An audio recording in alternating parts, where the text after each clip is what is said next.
wabarakatuh. Bismillahirrahmanirrahim. Alhamdulillahirabbil alamin. Wassalatu wassalamu ala syamsil mursalin wa qamarin nabiyina syajaratul muntahal arifin Sayyidina Muhammadin wa ala alihi wa sahbihi ajma'in. Amma ba'du. Ilahi anta masyari ridhaka matlubi atini mahabbataka wa ma'rifataka. La hadrati syakhuna al-fuqara wa masin nabi al-zaman Guru Agung Syekh Muhammad Abdul Ghawthul Ibrahim Aslul al-Muqawwad dan Syabahi pada sallam tahiyatan minkum rahmatullahi wa barakatuh. Al-Fatihah. Bismillahirrahmanirrahim. Alhamdulillahi rabbil alamin arrahmanir rahim maliki yaumiddin iyyaka na'budu wa iyyaka nasta'in ihdinas siratal mustaqim siratal ladzina an'amta 'alaihim ghairil maghdubi 'alaihim waladdallin. Amin.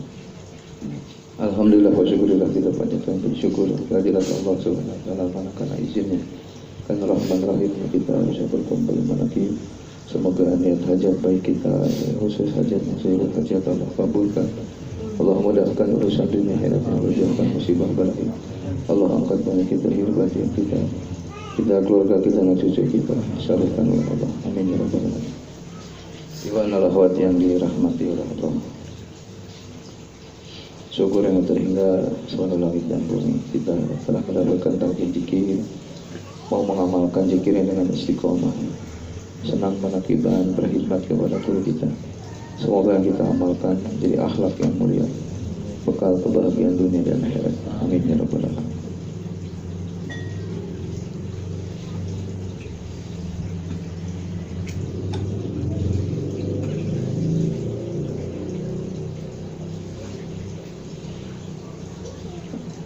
Ada ikhwan kita tadi para sahabat mengingatkan dan meninggal dunia Bapak Andi Purbowo. Mas Andi itu ibunya Kristen, jadi ibunya Kristen, bapaknya ikut ke bawah masuk Kristen, jadi bapaknya Islam masuk Kristen, keluarganya Kristen, tapi Mas Andi masuk Islam. Mas Andi mainnya sama orang Islam, masuk Islam. Beliau satu masuk Torikot lagi, gitu. Dan tidak dihalangi kedua orang tua. Silahkan, itu pilihan kamu. Dilarang karena Mas Andi akhlaknya baik, jadi orang tuanya tidak melarang. Ya, orang pilihan, ibu Kristen, bapak Kristen, saudara Kristen, masuk Islam, masuk Torikot tadi. Jadi di keluarganya Kristen, ya puasa, sholat. Makanya kakak iparnya, alhamdulillah saya punya adik ipar Mas Andi itu soleh. Ditanya, saya mau ikut guru saya. Jadi dari Bujangan bareng saya di pabrik Mas Andi. Jadi kalau kerja bareng saya tidak boleh kerja, suruh duduk, biar dia yang kerja sendiri. Dibantuin kagak mau. Gitu. Main poli bareng saya, musuhnya saya. Gitu. Apa dilihat, wah kok AA ikut main, iya kabur dia. Dia main polinya paling bagus itu, di pabrik, kabur.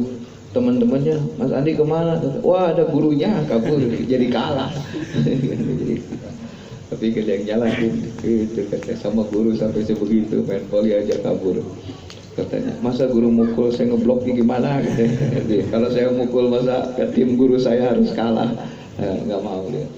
Nah, itu akhlak itu deh, saking hormatnya gitu. Mas Andi sekarang meninggal. Begitu beres meninggal itu 6 jam, kullu nafsin dha'iqatul maut, merasakan mati 6 jam mati. Semua 6 jam. Nabi Muhammad 6 jam sama. Lep. Jadi bukan kullu nafsin dha'iqatul, setiap yang hidup itu akan merasakan mati. Bukan mati terus, merasakan mati. Jadi merasakannya sebentar, 6 jam. Menurut ulama syariat juga 6 jam. Mas Andi meninggal jam 5 subuh, setengah 5. Jam 6, jam 7, jam 8, jam 11 dibawa ke Jawa. Begitu besoknya asar mau lagi dikir. Begitu dikir ketemu karena sebelum meninggal juga pengen ke rumah saya terus. Balik lagi, kata dia. Saya mimpi sebelum meninggal itu besoknya. Ya. Ada apa Mas Andi mimpi? Saya kata Mas Andi ikut sholat sama saya. Sholat di belakang. Habis begitu, lalu saya bawa ke Abah Aos, ya, dibawa ke Abah Aos. Abah Aos sholat makmum. Jadi saya sama Mas Andi makmum. Abah nengok, kata dia. Ini mau Abah bawa ya, gitu. Kata dia, ya. Saya dibawa kemana? Katanya, kata Abah. Kamu dibawa kemana? Gak tahu, katanya. Dibawa ke tempat. Udah aja, kata saya kebun bangun, katanya gitu. Oh ya syukurlah, saya bilang. Kamu sudah jadi muridnya Abah. Alhamdulillah. Abah ridho. Sudah nangis, tahu jengkor, sampai nyiumin kaki. Sampai punya duit tabungan diambil berkiai gitu. Udah, itu cerita. Besoknya meninggal, gitu ya. Nggak nyangka itu. Sehat dulu, makan dulu, apa dulu, diobatin sama saya, diurut ke yang Kerawang itu. Kata yang urut orang Kerawang itu, wah ia mengesancak-ancakan bedeng lancar repot ya mamal katulungan gitu. Sudah kebaca. Jadi udah pabulit itu usus nate udah kagak bener katanya. Itu dina tempatnya gitu. Udah meninggal, udah beres. Pas saya menjelang asar, pikir lagi dikit. Datang Mas Andi. Liatin, saya tanya, Mas Andi sudah senang? Saya sudah senang di sana. Cuman ada penyesalan yang paling menyesakkan saya. Nyesel. Apa yang bikin nyesel? Kata dia, kalau saya tahu mau mati muda, kenapa saya nggak habiskan waktu ibadah ngikut kiai, mana kibatnya? Gitu. Sedih ya dengar begitu. Karena Mas Andi itu kerjanya bagian teknikal, jadi tidak ada hitungan waktu. Pulang jam 3 subuh, pagi berangkat lagi, Sabtu Minggu nggak boleh libur, kerja aja, tuntutan kerjanya begitu. Jadi satu orang itu bertiga ngelarin kerjaan, itu dikasih lembur 500 jam itu sebulan itu. Jadi per orangnya bisa sampai 200 jam. 200 jam tambah kerja berapa jam nggak pulang-pulang itu. Itu mau gajian bisa 100 juta itu sebulan itu. Kalau full itu. Minim-minimnya 80-60 juta per bulan itu. Tapi kelenger. Jarang yang kuat, makanya pada lewat deh. Ada yang bengong begini, nggak ngerti, sama nama sendiri nggak paham, saking banyaknya mikir. Kalau Mas Andi standar lah ya, lembur-lembur standar. Bukan kemauan ya, tuntutan. Nah itu contoh. Pak Ahmad aja lemburannya 500 jam ya. Cuman kuat paling 40. Kagak kuat satu. Kalau 500 jam mah gajian bisa 200 juta. Lebih bisa. Nah itu contoh ya. Kerja gitu-gitu tinggi. Udah beres. Ngomong ke saya, kalau saya tahu mau mati muda, kenapa saya nggak menghabiskan hidup di akhirat, di jalan akhirat? Kenapa di dunia ini? Itu penyesalan. Orang yang soleh, orang baik, tidak ada yang diceritakan jelek, nggak ada. Mas Andi itu yang orang baik. Temennya juga nggak ada yang pernah ribut sama dia. Dari bujangan barang saya, dari masuk pabrik bareng, sampai ngikut dikir bareng saya, ngikut saya aja di pabrik juga, kemana-mana ngikut saya, gitu ya. Tidak ada kabar kejelekan. Di Ikhwan juga nggak ada. Mas Andi jelek, nggak ada. Emang orangnya baik. Itu contoh ya. Tapi menyesal, gitu. Menyesal. Nah, kita tanya ke diri kita, ya. Mau dihabiskan kemana ini waktu? Kata Abah Aos, orang paling bersyukur itu kita. Kenapa? Kita sudah punya wadah. Bagaimana kita itu bisa ibadah yang sempurna di sini. Torikot ini torikot akhir zaman. Torikotnya Kanjeng Nabi Muhammad SAW, kumpulan dari seluruh torikot dari zaman Nabi Adam sampai Nabi Isa, dari seluruh wali Allah di zaman Sayyidina Ali sampai Abah Anu. Ini udah sempurna, tambah sempurna. Akhir zaman, kata Abah, kumpulan seluruh torikot yang ada. Torikot Qadiriyah, Naksabandia. Qadiriyah awal, Naksabandia akhir. Dohir, batin. Qadiriyah dohirnya, Naksabandia batin. Sudah sempurna. Nyari apa yang gimana lagi? sudah disempurnakan oleh guru-guru kita, tinggal mengamal. Thariqat kita tidak mengenal makomat, tidak mengenal hal yang lain, yang ada dikir. Hanya Abah Nom ditanya, Abah, ada berapa makom dalam thariqat di Suryalaya? Kata Abah, thariqat kita hanya thariqat zikir, hanya disuruh zikir. Tidak ada makomat, tidak ada kedudukan, tidak ada suluk. Suluk itu yang mengamalkan, sudah. Tidak ada harus kholwat, ini enggak ada. Zikir saja. Kata Abah, urus dunia, jangan sampai diurus orang kafir. Jangan kalah kita di dunia, harus menang. Tapi kita juga sudah jadi ahli dikir. Orang yang getol nyari dunia, getol dikir. Dunianya banyak, dikirnya banyak. Begitu. Oh, nyari dunia getol, dikirnya juga betul. Boleh, kata Abi Hasan Asy'ajiri. Kasurnya empuk, tidurnya nyenyak, rumahnya 3 tingkat, mobilnya 10, tapi dikirnya banyak. Harta banyak, kedul, ke rumah sakit kedul. Dua-duanya itu ya. Jadi semua nabi menyesal, rasul menyesal, para wali menyesal. Yang tidak menyesal Kanjeng Nabi Muhammad, kita juga bakal menyesal, cuman minimal ya. Makanya saya dapat ilham, setiap umur umat ditentukan oleh umur nabi. Nabi kita alhamdulillah umurnya pendek, 63 tahun. Kalau di Masehi 60, kalau di Hijriah 65 Nabi itu. Kalau di Masehi 63. Jadi ikut yang mana saja lah ya. 63 aja lah, kita ikut Masehi yang umum. 63 tahun. Jadi kalau orang, kata Rasul, siapa orang yang sudah sampai umur 70 tahun, dari muda ibadah, dari balik ibadah, sampai umur 70 tahun, maka dosanya diampuni oleh Allah, dosa dihapus. Jadi orang umur 70 tahun kesananya sudah bebas dari dosa. Pada umur berapa tahun pada umur? 69. 1 tahun lagi. Kenapa Nabi berbicara begitu? Ini ilham di Manaqiban. Kenapa Nabi bersabda begitu? Kalau di ilmu syariat, Nabi bersabda begini. Kalau di thariqat, kenapa Nabi ngomong begini? Beda, karena usul. Kalau orang thariqat ada di pohon kelapa di atas, mau turun. Kalau orang syariat mau metik kelapa dari bawah, kelapanya 15 meter tingginya. Kata orang syariat, oh loh, tidak jadi naiknya. Kalau orang di atas bingung, masa di atas terus? Mau tidak mau pasti tuh. Makanya orang hakikat sudah tahu asal usul syariat, kemudian dia berbicara syariat. Orang syariat berbicara syariat, tidak tahu usulnya syariat. Begitu. Jadi selalu kalau saya nemu hadis, selalu Rasul kenapa ngomong begini? Asbabul wurudnya apa secara batiniahnya? Makanya kata Rasulullah, ada orang yang mendapatkan ilmu, aku ngomong, kamu mendengar. Aku ngomong, kamu dengar, namanya hadis. Tapi ada aku yang diam, sahabat paham. Nabi lagi duduk, sahabat paham. Makanya Rasul ngomong, penghulunya hari yang paling utama bagi umat Islam dalam seminggu, hari Jumat, hari paling utama.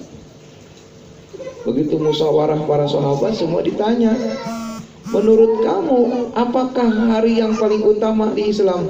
Semua menjawab hari Jumat. Dari mana kamu dapat? Dari lisannya Kanjeng Nabi Muhammad SAW. Tapi Ali bin Abi Thalib menyampaikan, kata Ali bin Abi Thalib, semua hari yang dipakai untuk kebaikan itulah hari Jumat. Tapi hari Jumat dipakai keburukan, itu bukan Jumat. Keutamaan Jumat adalah ada di semua hari, dan Allah tidak membedakan hari-hari, tapi yang membedakan ketakwaannya di hari itu. Dari mana Ali? Aku mendengar dari Rasulullah SAW. Dari mana? Dari batinnya. Ini. Jadi Rasul itu bicara di mulut dengan di hati, itu di mulut yang diucapkan, di hati yang tersirat. Makanya orang marifat cukup memandang, dia paham ilmu usul. Jadi kalau Nabi bersabda, kenapa 70 tahun itu jadi ampunan? Kata Nabi, karena umurku 63 tahun. 63 aja lah ya supaya sepakat. Maka di mana umatku sampai 63, dia sudah selesai dalam perjuangan umurnya. Maka sisanya adalah tambahan-tambahan rahmat Allah, tambahan ibadah. Jadi 70 sudah melebihi dari Nabi gitu. 7 tahun lebih. Nah itu ya. Jadi kalau kita umur 45 tahun berarti masih ada perjalanan. Kalau 50 lah 13 tahun. Berarti masih ada dosa-dosa yang melekat dalam diri kita. Maka disitulah kita minta kepada Allah panjang umur. Kenapa? Karena umur yang panjang dihapus dosanya, kemudian Allah tetapkan amal. Ya amalnya terus ditulis, tapi dosanya ya ampun. Itu ya maksudnya berkah umur itu berkah umur panjang itu. Kita ibadah dari muda, bukan setarnya umur 50. Bandel dulu 50 tobat. Nah, itu ya umurnya baru 13 tahun. Gitu. Baliknya umur 12 tahun. Ibadah sampai umur 63 tahun, sisanya itulah ampunan Allah. Begitu. Kalau setarnya 50 tahun, 13 tahun masih 70 belum tentu. Mungkin 90 baru nemu gitu. 60 baru taubat ya 3 tahun umurnya. Ini mah dari balik sampai umur 63 tahun, 70 tahun sudah ampunan. Jadi ini yang tersiratnya. Oh subhanallah. Jadi kalau Mas Andi itu masalahnya, Mas Andi umur 45 tahun dia masih menyesal karena masih ada yang harus diperhitungkan. Perhitungan hisab ya sudah bebas di kita. Makanya mulai balik sudah jadi orang baik. Balik talqin, amalkan terus soleh sampai umur 63, 70 tahun sudah habis perjalanan hidup kita. Sudah pasti orang yang husnul khotimah itu. Alhamdulillah itu ya. Dalil pemahaman. Seperti ada orang nanya tentang babaris. Kiai, babaris itu bagaimana? Laki-laki dapat 2 bagian dari perempuan, alladzi dzakari hadil syayyin. Dapat 2 bagian. Saya bilang, dari mana kamu pernah dengar Allah tidak adil? Ya, saya gak dengar Allah itu pasti maha adil. Apakah ada ajaran Islam yang menentang hati nurani manusia? Tidak ada. Kalau perempuan dengan laki-laki dibedakan, apakah menentang hati nurani? Itu kan hukum. Nah, ini belajar hukum dengan hati nurani.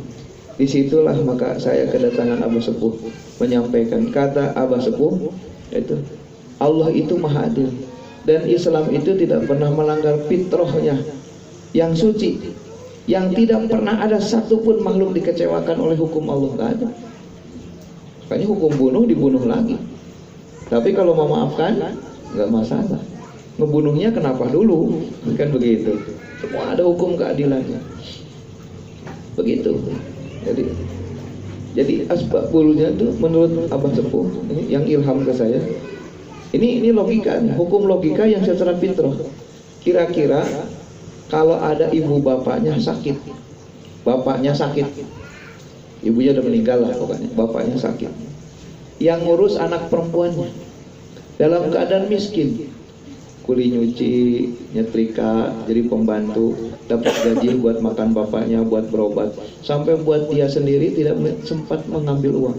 Terus anak laki-lakinya merantau jauh, 20 tahun gak pulang-pulang, gak ngirim duit. Begitu pulang-pulang ditelepon mau ada bab bagi waris. Begitu warisan dijual, tahu tuh si anak laki-laki dapat 2 bagian, si perempuan yang ngurus mati-matian puluhan tahun cuma dapat separuhnya. Kira-kira hukum Allah ada adil tidak kalau begitu? Kalau tidak berarti ada rahasia apa? Nah, kenapa hukum itu ditentukan oleh Nabi? Laki-laki mendapatkan 2 bagian. Karena waktu itu seorang perempuan dipingit, nggak boleh kerja supaya bagus badannya, tangannya, dipingit. Anak laki-laki membantu bapaknya berdagang. Jadi anak laki-laki ikut bapaknya berdagang. Begitu pulang dapat nafkah, diberikan kepada ibunya buat makan adik-adiknya, bikin rumah, beli sawah, beli kambing, beli sapi, bantu kerja. Begitu pembagian bawaris, Masuk akal, fitrah nggak kalau si anak laki-laki dapat dua bagian dari perempuan? Itu menentukan hukum. Makanya suhbah itu ilham dari gurunya. Makanya orang sanad hadis, sanad kitab itu bisa terkontaminasi. Tulisan, buku bisa dirubah, kita tidak tahu. Kalau gurunya tidak cocok kan dirubah. Injil aja dirubah sama komandannya, akhirnya menyimpang. Apakah kitab Imam Ghazali masih murni? Kalau masih murni, coba baca. Fas'alu ahla dzikri in kuntum la ta'lamun. Kalau yang dulu kata Kiai Irfan itu fas'alu ahla dzikri, tanyakan sama ahli dzikir kalau tidak tahu. Jadi urusan dzikir harus nanya sama yang Sohibul Talqin, Imam Ghazali. Tapi karena yang kitab dicetak sekarang tidak paham yang namanya Sohibul Talqin, maka ahla dzikri diartikan dengan ahlul Quran. Ayat itu perintah kepada umat Nabi yang tidak bisa baca Quran, suruh belajar baca Quran. Tanyakanlah kepada ahlul Quran, ahlul ilmi. Kalau kamu tidak tahu, nanya.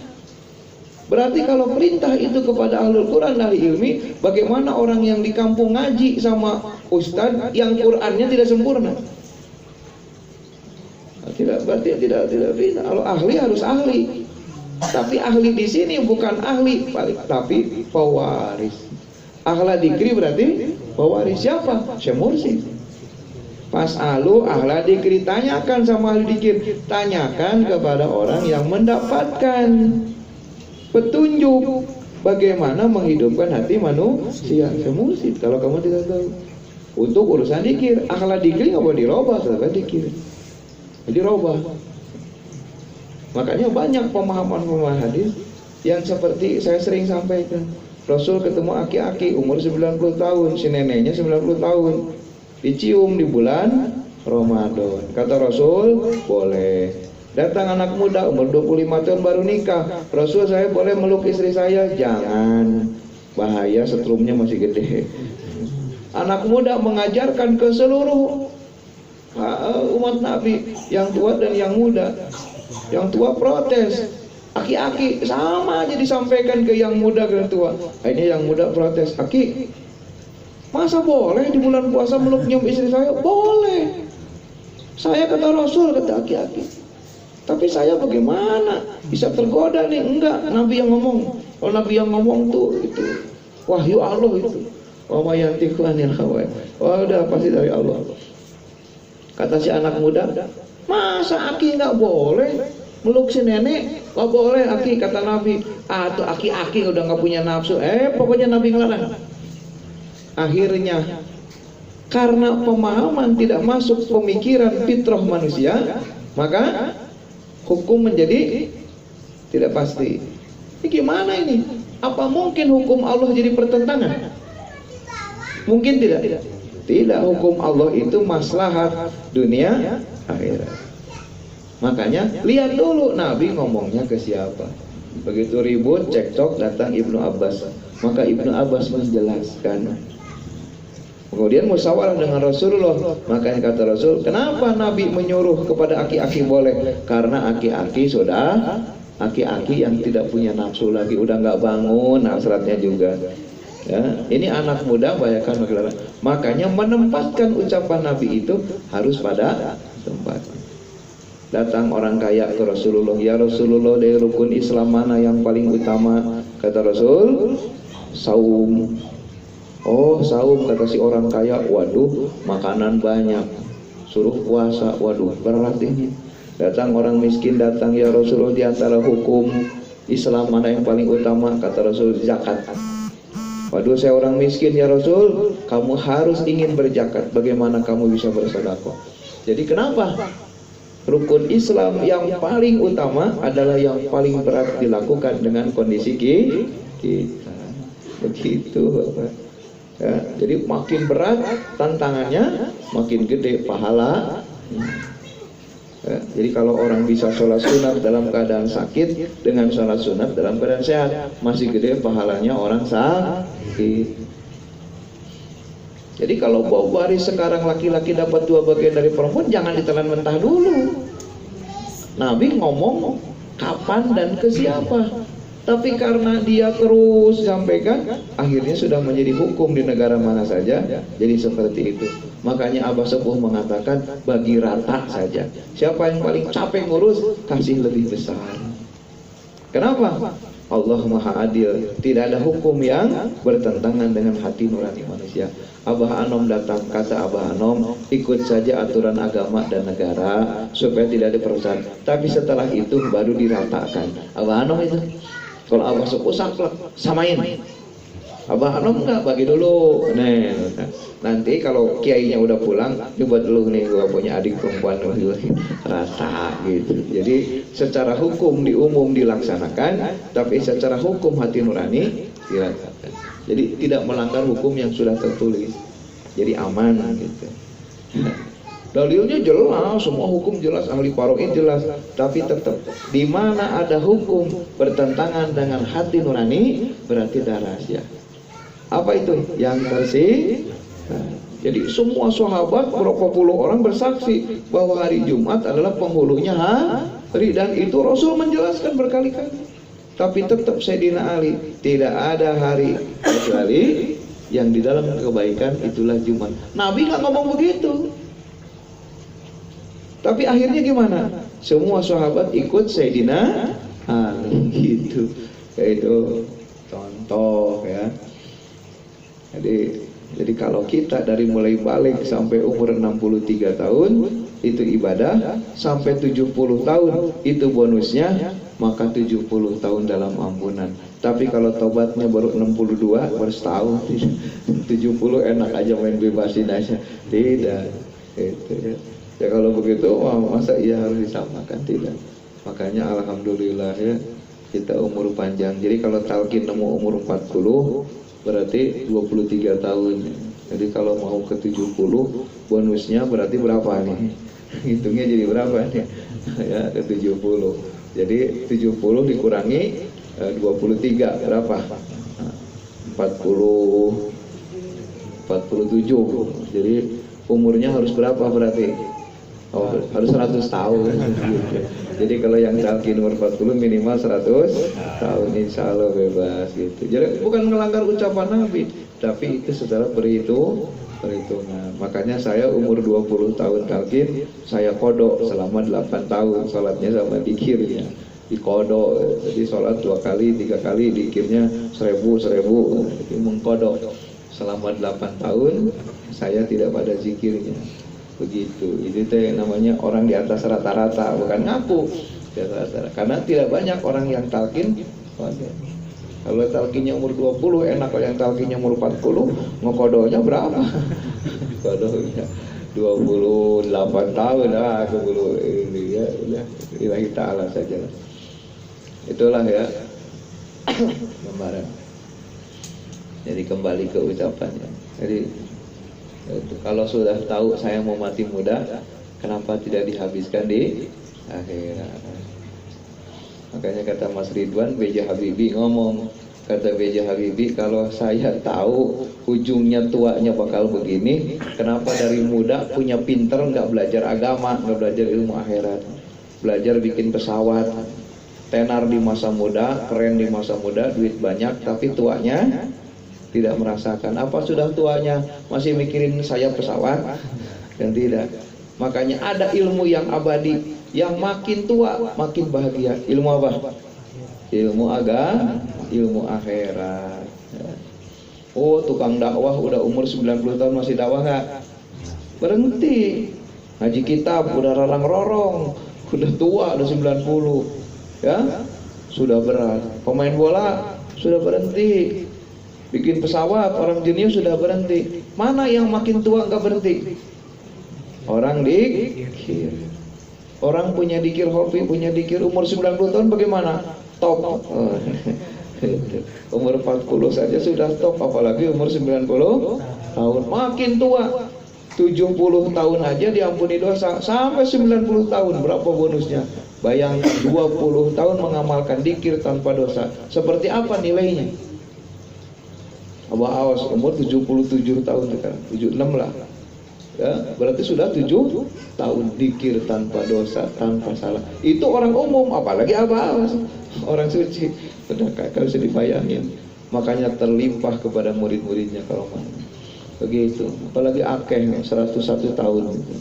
Oh, udah sisanya berapa? Dari umur 6 tahun udah ikut abah sepuh, 6 tahun. Balik ditalkin sampai umur 101 tahun. Berarti sisanya 31 tahun. Itu udah tanpa dosa, dikir terus. Biasa. Bayangin ya. Pang-pang mumpung masih muda. Ya, ibadah. Kata Abah Awas, ya senang manakiban. Makin manakiban makin senang. Tidak akan ada orang yang bosan manakiban. Di Pamulang saya dari tahun 99 ke sini. Sekarang 2019. Udah berapa tahun nih? 20 tahun. Lama sebentar. Perasaan masih begini, perasaan mukanya masih begini, masih tahun segini, perasaan gitu. Tapi kalau lihat fotonya, oh saya muda dulu begitu, muda ya itu, masih bujangan itu ya, udah nikah ya, baru nikah ya, itu sekarang udah begini, perasaan masih begini aja, Mas Peris ya begini-gini aja dari dulu perasaannya, padahal sudah 20 tahun yang lalu, 20 tahun yang lalu, gitu, lama. Bosan nggak manakiban? Tidak, mau balik ke ganti-ganti lagi. Bayanginnya 20 tahun ngomong apa aja saya dari sekarang. Gitu ya. Kalau bukan karomah guru kita udah bosan. Ke sini tanpa absen itu. Ke Pamulang lu tanpa absen, absennya pergi haji doang. Tanpa absen. Mau balik nggak absen 20 tahun ke tempat. Dari Ikhwan 4 orang sampai jadi segini, kalau lagi penuh ya penuh. Itu Bapak, alhamdulillah ya, sejarah. Padomo ya gini-gini aja, kurusan dikit, ya itu contoh ya. Pas Alfi ya begini-gini saja, kayak gak berubah gitu. 20 tahun. Kalau dihitung lama, dijalanin ya senang saja. Alhamdulillah. Ya. Itu perjalanan hidup. Nah, jangan disia-siakan. Tidak ada yang bosan manakiban. Kalau manakibannya senang, tambah senang apa tambah bosan? Tambah senang. Dulu mungkin manakiban, manakiban. Sekarang udah senang, tambah senang. Karena manakiban itu wujud syukur pengamal thariqah. Jadi kalau kita pengamal, pasti senang manakiban. Kalau ngamalinya mantra-mantra, manakibannya juga malas-malasan. Bisa keukur kalau manakibannya istiqomah, di mana aja dikejar semangat, dan dikira juga. Itu bukti nyata. Jadi di manakiban itu kata Abah Awas, tambah pinter, tambah paham, tambah soleh, tambah iman, tambah rasa. Di manakiban. Kan di manakiban ada ilmu. Di manakiban ada ilmu. Yang tidak disampaikan di lisan Abah disampaikan oleh wakil-wakil. Saya tidak tahu jadi tahu. Itu lisan guru. Kayaknya kata Abah, corong Abah semua juga. Setiap menceritakan dikir berarti guru kita. Siapa saja. Mas Peris cerita dikir, guru, bukan kita. Cerita yang lain baru diri kita. Gitu kalau saya. Mahal makanya segala perkara. Makanya dalam adab bertoriko, seorang murid tidak boleh ngaku di dalam kebaikan diri. Semua dihitungkan kepada gurunya. Hakikatnya dari Allah. Makanya berulang-ulang saya ngomong di mana-mana. Mudah diucapkan, tapi banyak orang tergelincir. Hijab paling gede bukan jinah, bukan judi. Hijab paling gede ngaku kebaikan. Kebaikan diaku. Itu paling bahaya. Adanya persengketaan, adanya dengki, adanya iri, adanya segala bentuk kejelekan karena ngaku kebaikan. Kenapa mubalik dengan mubalik perang? Karena salah satu mubalik ngaku kebaikan, diaku kebaikan. Begitu. Perasaan yang paling berjasa ke Abah saya. Kenapa yang dapat karunia dia? Makanya di Bekasi banyak yang benci ke Betul Arifin. Karena paling lama kenal, paling banyak membantu Abah, yang jadinya saya yang baru kenal. Makanya protes, Abah saya kenal Abah dari dulu, berjuang ke Abah dari dulu. Kenapa yang jadinya Kiai Ali? Kata Abah, Allah tanya sayang ke kamu, supaya nggak capek. Udah kamu mah ngecek aja, ngecek. Kata Abah, ngecek. Yang jadi wakil jasa ngecek. Kamu tuh kan ngeceknya. Jadi boleh saya nyalahin wakil talqin? Boleh, kamu salahin aja wakil talqin kalau salah mah. Wakil talqin disalahin. Itu Abah saking tidak menyinggung perasaannya. Makanya tahu tuh gantawang teh orang dicari kanan kok mau balik. Saya perintah Abah aku mah maneh we lah.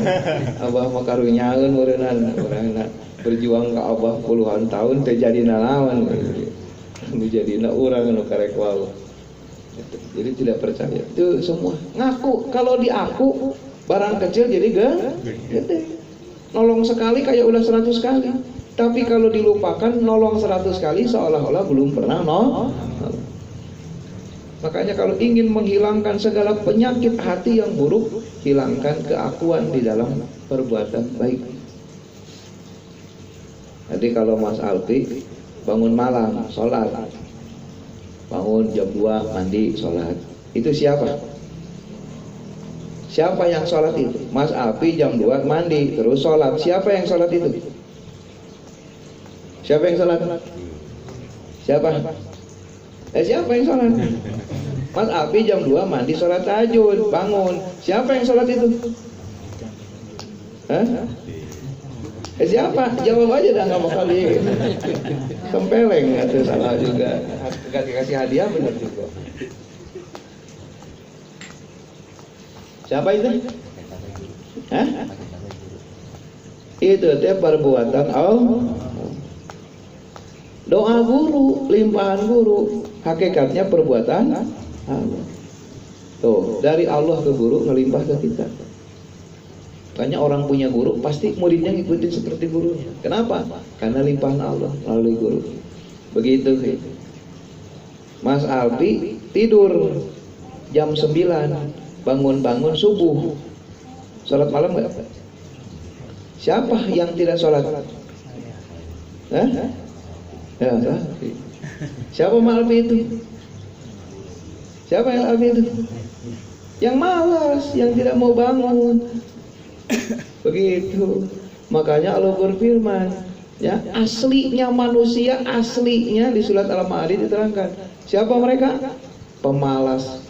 Kedua, pembosan. Ketiga, yang kalau lebih dari saudaranya dia berbangga. Tapi kalau dia di bawah saudaranya, dia paling mengeluh seolah-olah dirinya paling buruk. Saya punya asam urat, aduh, asam nyeri, aduh. Gusti Allah, si gana pangripuh nate urang, sayang begitu nanya Mas Ridwan, iya, saya mah kaki sakit masih duduk di rumah, ada yang ngasih duit lagi pagi-pagi. Mas Ridwan ngegojek dulu, sempat nyeri suku ngegojek, Mas Setiawan, bari suku nyeri gojek, gitu. Dipikir-pikir teh, Mas Setiawan tadi bilang tangannya linu, kakinya linu, saya mah kaki doang. Alhamdulillah. Makanya Nabi bersabda, seandainya tidak memberatkan, nengok orang sakit itu hukumnya wajib. Ada yang sakit, nengok buru-buru. Ngapain nengok? Mas Setiawan sakit, Parosa ada mobil, ayo mah tengok. Iya. Ngapain nengok? Supaya bersyukur dengan sehat. Jadi dikasih sakit itu supaya ingat sehat. Begitu. Coba kita Mas Peris ngedip, udah ngedip berapa ribu kali mata ngedip, nggak kehitung. Terasa nikmatnya ngedip? Tidak. Baru terasa kalau nggak bisa aduh perih, aduh kacikian cucungu, aduh ayo barang 2 hari teh sembuh, alhamdulillah nikmat ngedip. Makanya siksa dunia itu akan menjadikan nikmatnya surga akhirat. Makanya kenapa para wali banyak ujian, para nabi banyak ujian, dan yang seperti mereka banyak ujian supaya merasakan nikmatnya akhirat. Makanya orang miskin yang paling susah hidupnya, kalau dia beriman, sholat dan yakin kepada Tuhannya, dialah orang yang paling bahagia di akhirat. Begitu. Makanya banyak fitnah, banyak ujian, makan enak asam urat. Seolah-olah ucapan saya ngeluh. Di dunia benar-benar pusing, mendingan paeh aing di dunia. Tadi kamu Mas itu mah yang paeh. Kenapa Kiai hayang paeh? Dahar ngeunah asam urat, ngeunah wae kena gula, karena ieu banget aing lieur dunia teh mendingan paeh. Artinya mengartikan bahwa bukan saya ngeluh dunia, menggambarkan di situ suka ngambek kalau gitu. Sekarang nular ke si Agung. Bobo, mundur. Udah tuh budak roti ketong sambil ngemplang kepala lagi.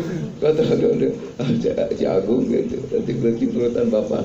Bapak tuh si Agung nurutan kan baik. Gitu. Jadi mengartikan ibarat saya suka ngeluh penyakit setan nih, penyakit kurang ngajar, urat, gelo gitu. Ya suka ngambek ya. Itu mengartikan bahwa itulah dunia. Makanya para aulia Allah suka mencaci dunia. Kata Imam Ghazali, aku melihat dunia seperti kodok menunggangi anjing. Kodok menunggangi anjing, udah terus kodok ya tadi. Lain kok kodok itu teh, katak gitu. Nah, anjing gitu. Jadi barang haram naik barang najis gitu. Gitu dunia ya. Artinya apa? Dunia itu kalau senang satu paket dengan fitnah. Makan enak satu paket dengan penyakit. Mana dunia ini? Kamu jangan terkecoh. Mana nikmat dunia itu? Yang kaya takut habis hartanya, yang miskin takut nggak makan besok. Dua-duanya khawatir, nggak bisa tidur, pusing palanya. Sama. Mana dunia itu? Maka carilah penghidupan akhirat yang lebih baik. Dunia itu gambarannya begitu ya. Jadi kalau disebutkan, maka setiap kebaikan milik Allah, keburukan diri kamu sendiri. Berarti ini sedang manakiban. Ini siapa yang manakiban? Kehendak Allah. Jadi yang manakiban hari ini orang yang dikehendaki oleh Allah. Tapi begitu dikhobarkan manakiban, lebih senang bermalas-malasan, bukan karena keperluan, malas itu. Itulah kita. Jadi secara hakikat siapa? Kalau sakit merasa paling susah, makanya nengok orang sakit, ternyata yang asam urat banyak, jompong kakinya nggak bisa jalan. Tadi Mas Ridwan cerita temennya geletak nggak bisa bangun, apa asam urat. Berarti, waduh saya mah belum apa-apa, cuman kayak diiris-iris jarum doa, orang nggak bisa berjalan.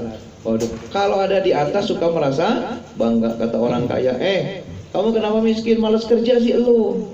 Padahal miskin sudah digaris. Nunjuk-nunjuk orang kaya masih enak. Miskin sih kamu, nggak giat kerja, males. Padahal mah orang miskin teh udah jungkir balik gitu, pengen kayanya. Dan memang belum bagiannya.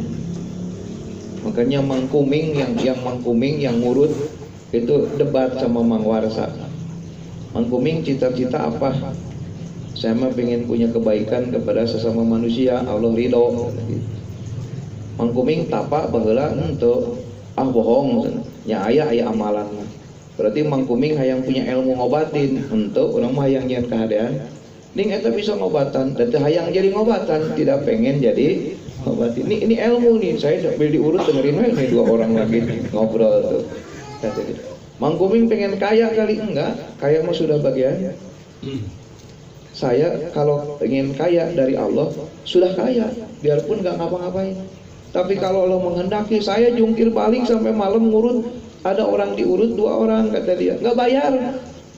Tapi tetap aja diurut sama saya, nggak bayar, boro-boro jadi kaya, ibu saya nggak bayar. Gitu.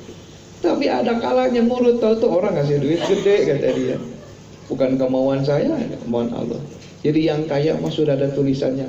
Makanya kalau minta kaya orang bodoh. Kenapa? Karena yang kaya sudah ditulis. Kata Mang Warsa, aing ku Mang Kuming, aing tukang urut teh jago, ya mau cenah. Paingan cenah kiai panggih cenah, orang resep petak resep ngomong tauhid. Mang Kuming yang bisa ngobatan tidak? Saya lagi sakit 5 tahun ditanya, Kuming hayang apa? Ada yang nanya di hati saya jawab, pengen punya kebaikan. Tahu-tahu saya bisa ngobatin. Ya mungkin ini jalan kebaikan. Mudah-mudahan orang dipegang saya sembuh. Sudah, tidak minta sembuh, mudah-mudahan sembuh. Saya ngobatin. Makanya tidak ada tukang urut setelah dan Mang Kuming. Kuming tekan 3 jam. Itu tukang urut 3 jam 2 jam lalagunan. Orang mau kecek-kecek sejam bayar paling. Henteu mah mah. Pokoknya can cager mah tamu loba ge diantepkeun we gitu. Di baru nemu tukang urut begitu deh. Pas Ridwan ngelihat ge. Ayo kini tukang urut teh aneh kan we ada orang mah. Hayang cager nu diubahan aja. Kan bae cenah itu sebagian anak kacepeng syukur henteu cenah balik we cenah. Gitu. Cik teh hebat cik Mang mah. Urang mah jang naon nyepeng 10 cenah. Duitna gede 10 teh cager. Urang mah hiji we sampai ge cenah. Kan bae nu penting cager cenah. emang hebat sih emang tuh orang. Ya resep gitu jadi orang tuh cerita gitu. Cerita gitu, cerita. Jadi pengen punya kebaikan saja. Nah itu deh kita. Jadi aslinya manusia itu pelit. Pelit mengeluarkan semua pelit. Jadi kalau ditanya siapa yang pelit, saya. Aslinya manusia itu pelit, ngeluarin uang nggak mau. Kata si rohnya itu ngomong, roh nafsu, roh nafsu mengatakan, saya yang mencari kenapa dikeluarkan? Saya yang mencari kenapa dikeluarkan? Dari pagi sampai sore dapat gaji sehari 200.000, ada yang minta-minta, masa enak aja. Itu manusiawi. Pemikiran manusia wajar tidak? Wajar, aslinya begitu. Kemudian Allah perintahkan untuk bersedekah, berzakat. Yang pertama, mau sedekah, tapi berat di hati.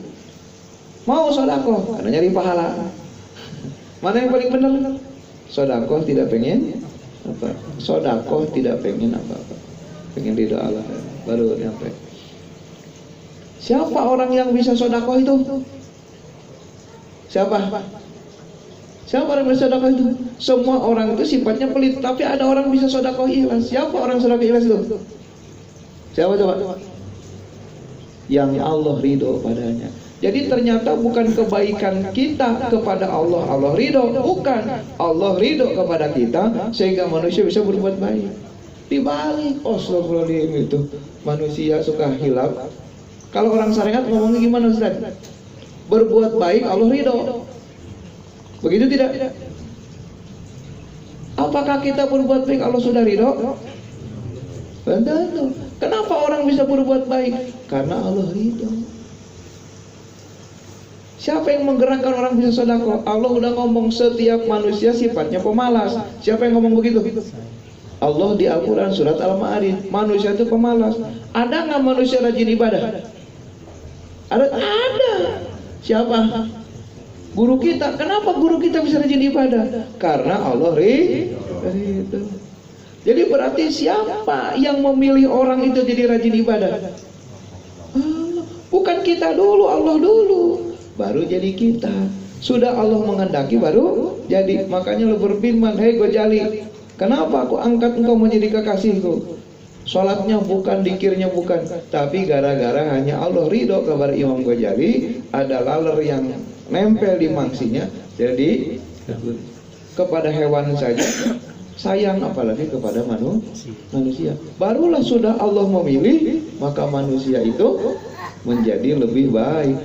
Mana yang dipilih itu? Ini asbab. Mana dipilih itu? Orang yang ingin menjadi baik di hadapan. Jadi yang pertama itu pengen dulu, pantas Abah Anom nulis Ilmu Sudur, syaratnya orang ingin sampai kepada Allah dengan cepat, ada punya cita-cita yang tinggi dalam kebaikan. Jadi manusia itu hanya disuruh untuk mikir. Kurang teh males wae, kapan jadi orang soleh? Aduh,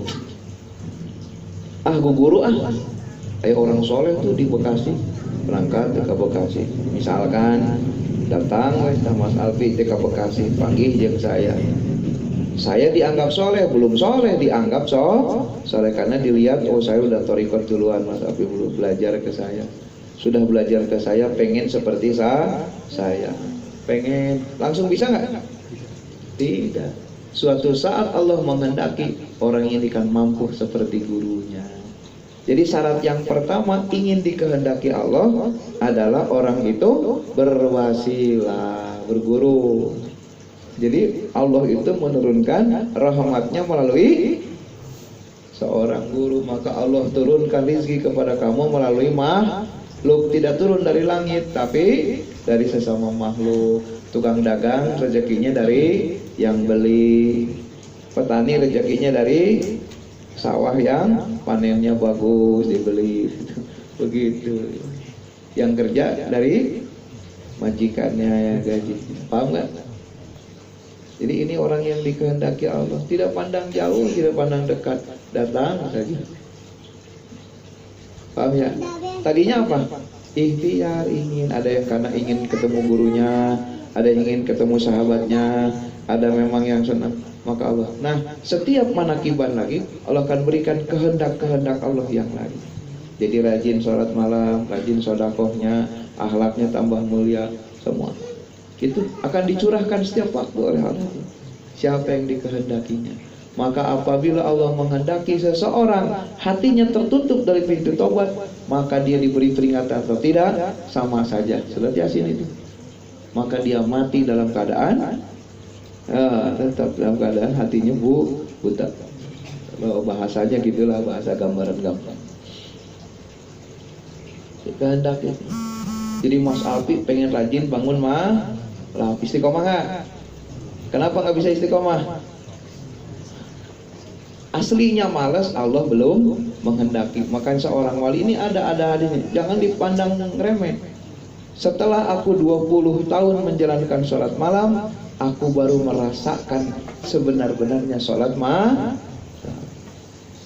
20 tahun tuh ngapain? Sholat malam apa enggak? Si wali ini sholat malam apa enggak? Sholat.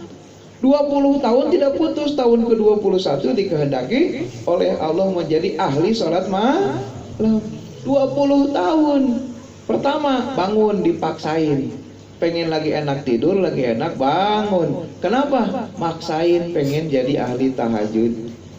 Begitu sekali nggak tahajud, paginya nyesel, tahajud lagi. Jadi tahajudnya dikerjakan dalam keadaan terpaksa. Lama-lama kalau nggak tahajud, pengen tapi masih berat terus 20 tahun. Baru Allah menghendaki tahun ke-21. Seperti orang lapar nemu makan. Makanya saya kemarin dipanggil sama Habib. Ya dah, siap berangkat ya pagi-pagi. Ketemu Habib, diajarkan. Saya nanya kepada beliau, Tuhan saya mau nanya, mana dikir yang diterima Allah? Yang wusul ilal seperti apa? Saya pengen tahu. Dikir. 100 tidak boleh lupa sama Allah sekejap pun. Dikir 100. Lulus. Besok kesini lagi, Rebo, datang lagi saya Rebo. 200 dikir tidak boleh lupa, harus manteng sama Allah. Siap 200, beres. Rebo ketiga datang, 500 tidak boleh lupa, 500. La ilaha illallah, la ilaha illallah. Terus diajarkan cara ngucap dikir hobi begini, cara dikirnya gini. 500 manteng, satu aja nggak ada yang lewat. Kata dia lulus, alhamdulillah. Gitu. Balik lagi, Lebo, siap pikir. Baru saya akan ajarkan mana wusuli dikir. La ilaha illallah, la ilaha illallah. Dikir pertama, la ilaha illallah. Mendengar ucapan. Saya sakit pada ahli manakib. Sakit antara manakiban gitu, gering nambahan. Kumaha Gusti Allah teh. La ilaha dikir tapi menjelekkan Allah. Benar itu. Kedengar ucapan setannya, ucapan nafsu, ucapan iblis. Lah terus 100, 200, 300, 400, 500, 600. Dikir tidak putus itu, ingat Allah. Begitu. Dikir keberapa? Tidak kuat dikir lagi. Ambruk semua ego. Begitu dikir illallah. Beres Sayyiduna Muhammad. Dikir. Jadi ujungnya dikir itu merasakan sifat Allah. Jadi begitu beres dikir teh Gusti Allah, bager-bager teh kali Gusti teh. Meni segala dibikin, segala dibere Gusti Allah. Bukan Allah tidak memberi, tapi sayangnya belum siap. Allah mah sudah ngasih dari awal sampai akhir, tidak pernah putus pemberiannya. Curi. Kata Habib dibilang eta wusul. Jadi ujung dikir itu menghasilkan sifat Allah yang tajali ke dalam diri, merasakan sifat itu ada. Allah itu Maha Rahman Rahim, makanya Bismillahirrahmanirrahim, nama ismu dan digandengkan dengan dua sifat. Jadi kalau habis dikir, la ilaha illallah, dikir 1000, Gusti Allah, dikir 1000 tahajud tiap malam ya asam urat telengit-lengit. Berarti dikirnya usul nggak? Sesat itu. Makanya dikir itu menumbuhkan kesadaran akhlak mulia. Oh dah, alhamdulillah, nuhun ya Allah. Dan lagi dididikin teh sama Habib. Makanya tiap rebo nggak putus-putus, berangkat pagi, berangkat sore, manakiban berangkat tidak putus-putus. Lagi dibina. Kemarin berangkat lagi pagi, lagi belenyang lagi, rebo ke situ jam 7 berangkatnya. Ada mana gering? Nya tuan gering. Latihan kan. Tadi yang nggak berangkat rebo besok teh, eta Mang Dian mau berangkat rebo besok kan, keula teh tong hayang mangkat-mangkat wae kudu aya sinyal heula teh. Beres pas tadi sholat duhur dikir sama istri 300 kelebat. Kayak itu tungguan, waduh langsung jengkor, wah istri gua jengkor saya kuat ya. Saya tutup aja dikir 20 atau 30 kagak nyanggup lagi dikir udah beres.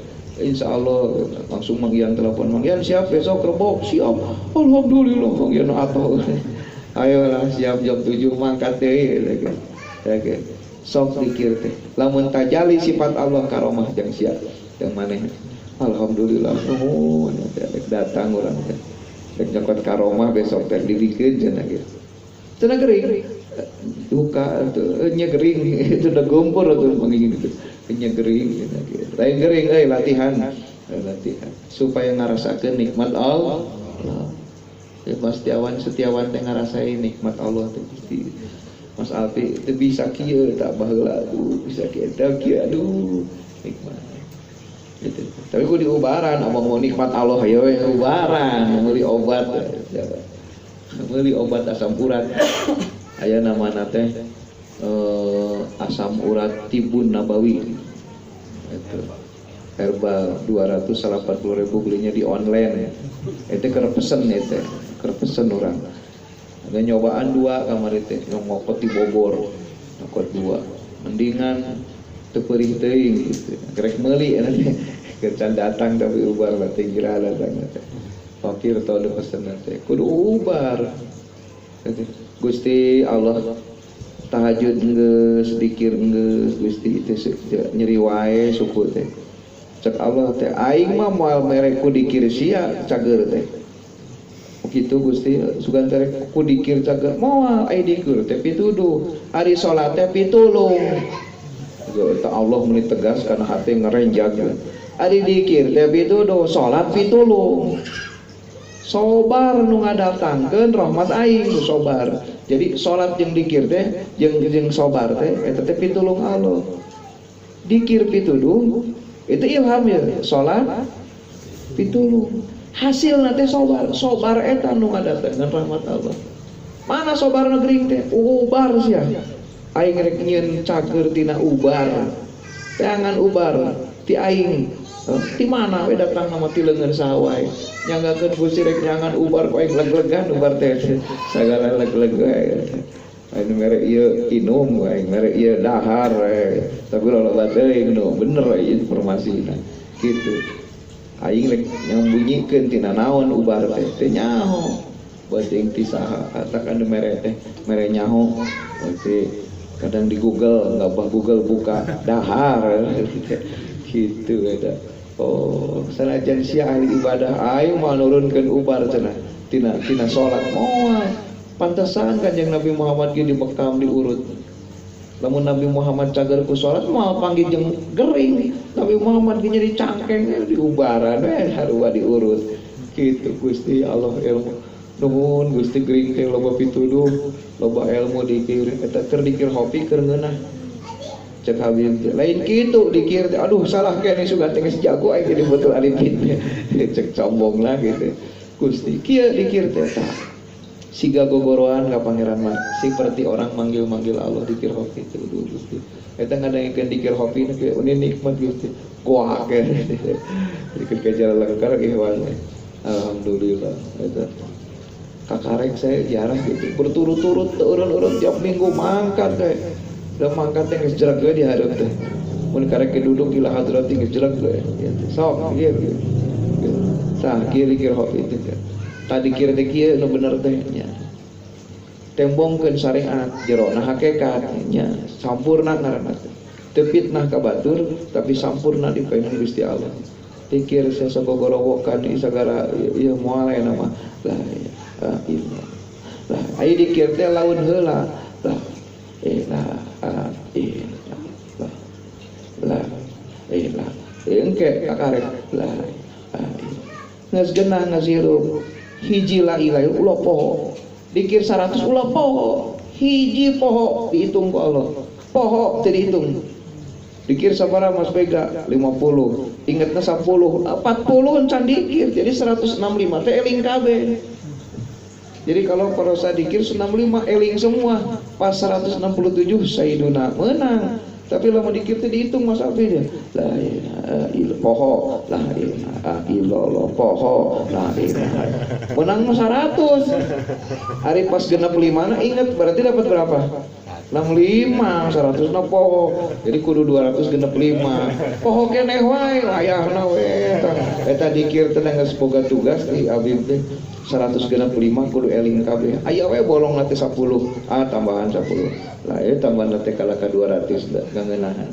La ilaha illallah. La ilaha illallah. La ilaha illallah. La ilaha. Engke ajarkeun cenah dikir betul arifin. Ya, nuhun. Aduh eta. Mentak aya namun katingali wajahna seutik teh teu kuat. Teu guru dihubungkeun ka bawah. Jadi guru kan goib teh sakali panggih sareng 40 tahun ngaji. Urang panggih wae dia berbohong sabaraha kali tah. Kitu. Maka teleuman ngajina ge hese. Alhamdulillah. Eta hadis-hadis hakikat di muka tauhid. Uduh gitu. Gusti Allah gitu. Kergering menang. Tegering masih cenah moal ka dieu. Ari jalma diberi gering naon? Lamun tegering ngeunah dunia. Orang sehat nikmat dunia enggak? Kalau nikmat dunia, ruhnya terikat dengan dunia. Ke Allah jauh. Tapi orang sakit mah yang paeng gitu. Sok Mas Tiawan urat kosong dulu. Mas Alfi dioperasi, hayang paeng ya. Hayang paeng teh ingat ke anak mah yang paeng. Orang sakit banyak fitnah, sakit badan. Kata Mas Ridwan aing teu boga budak hayang paeng aing. Susah wae hirup teh ya. Gitu. Nya jadi karena sudah tidak tersangkut dunia, lep PKD itu mangkat urang bari muriang bari ripuh teh kitu. Para wali teh katingali. Entak dipikir-pikir teh. Urang teh hayang sehat tapi sok kangen kan. Kamari teh sehat jag-jag sagala. Kitu ngulang. Tapi asa betah kena gering, aya kitu aneh. Atuh gering deui, geus gering deui teh aya teh minta sehat kira gering teh. Kitu aya kerinduan aneh. Itu aneh. Jadi kita keripuh suku nyeri muriang gibrig asa katarempo abah awas katempo abah anom katempo wali-wali teh katempo asa balalager gitu asa ngahibur bari muriang ripuh teh ari jag-jag gitu nonton TV we gitu asa kerja-jag mah rek tahajud teh jag-jag ya rek tahajud kayaknya asa hoream tahajud teh tapi bari hoream tapi semangat tapi hoream tapi kergering mau bari muriang deg-deg mandi jam 2 teh mandi aduh ngagibrig teh na kursi bari sulimut bari ngagibrig teh Allah eta kelar napikeun ka salat tasbih bari ngagulitik teh salat teh bari diuk we bari ripuh tapi anggeus teh sugan asa disuruh tah hudang sorangan ai kerja-jag teh keheula wae astagfirullah asa kahibur buat ngagibrig teh cek istri teh macam sok resep ningali bapak teh sok bawa nalangsa aing teh asa bunga teh guru teh sadara deukeut teh keur muriang ripuh gitu Gusti aku gitu ya ieu mah pengalaman lain ngaku ieu mah pengalaman gitu nya yang contoh gitu. Alhamdulillah si orang Allah teh mere perkara ini mere ieu harupa tapi tong main tegering ripuh tong aya asa pura nyeri tanya siapa ulah ubaran Mas Tiawan naon we ubarna meuli we jeung ka dokter jeung ka apotek jeung saya kira ka dokter itu dengan sakit itu nyeri itu bisa sare ripuh jadi urang mah riadoh teh diberi gering jadi ripuh teh sare-sare ari abah aos mah nah eta aya perjalananna abah aos mah saking ku cintana ka Gusti Allah ibadah riadoh teu tidur jadi wali matak wali nage wali ahli ibadah ngaibadahkeun batur Ada orang riadoh ke penyakit, ayo penyakit. Kita jadi boga ilmu ngobaran. Akan walita ya 7. Aya sifat sakit ahli pengobatan. Jadi tubuhnya teh mengandung obat. Berdekatan saja jadi obat. Tangannya, matanya jadi obat. Kita riadohna ku gering ripuh kayak Habib Empang punya sakit nggak sembuh-sembuh puluhan tahun. Kita jelema teh daratan asal nempel ke cara lager sekarang mana gitu. Ali abaos mah ahli ibadah. Ayo dipitnah wae sama Imam Kusyairi. Jadi ahli ilmu fitnah wae. Coba transfer amal. Udah. Ya. Yang penting mah ujung dikil terasa nikmat sifat Allah yang dirasakan oleh kita. Nanti kita lah ya berikut pelajaran tauhid di dalam Barakallahu. Jadi pokoknya setiap kita melakukan kebaikan berarti bukan kita, itu kehendak Allah. Tapi di mana kita lagi jelek, itulah aslinya kita. Jadi jangan diaku setiap manusia baik, karena itu adalah milik Allah. Manusia berbuat baik bukan dirinya baik, tapi dikehendaki oleh Yang Maha Baik. Terjadinya kebaikan adalah karena keinginan Allah yang Maha Sempurna, Maha Kebaikannya gitu. Jadi jangan dipikir orang baik jadi ke Allah, tapi kita bisa berbuat baik karena kehendak Allah yang Maha Baik menghendaki kebaikan kepada kita. Amin ya rabbal alamin. Mudah-mudahan manfaatnya. Ada bahasa yang tidak baik dilupakan. Semua milik Allah, kebaikan milik Allah. Semoga membawa berkah untuk semuanya. Amin ya rabbal alamin. Assalamualaikum warahmatullahi wabarakatuh. Allahumma salli ala nabiyil hashimi Muhammadin wa ala alihi wa sallim taslima. Allahumma salli ala nabiyil hashimi Muhammadin wa ala alihi wa sallim taslima. Allahumma salli ala nabiyyil hashimi Muhammadin wa ala alihi wa sallim taslima. Allahumma salli wa sallim wa barik alaihi. Tutup anak mengucapkan alhamdulillahirabbil alamin. Salatu